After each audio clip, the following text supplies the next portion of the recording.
Didn't see you there. Hey, Jeff from Sherlock Landscaping, just in Tessa Maes at the moment. Looks like you dropped your purse. Anyway, let's get back outside. There's some really great stuff about to happen. Concrete pour on the way. Come and check this out. It's not that way, it's this way. Alright, so we've been busily working here for the last 3-4 days. Got all our trenches excavated for the footings for these new feature walls which are coming in.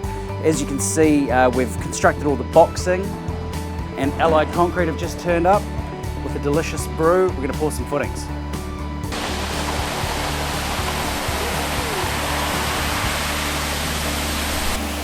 This is a special type of concrete. It's got steel fibre in it, which means that we can get away without having to do as much steel caging work beneath the foundation of the wall.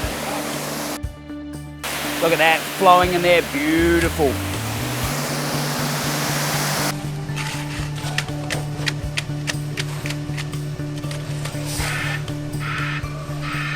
The concrete's stiffening up nicely. Kaleido, what have we got here, mate? Well, we've just got a big footing for a block of brick walls, high strength concrete with fibre mesh, all going well, easy pour. Good times, awesome. Nice and easy. I'm going to get back to the gift shop.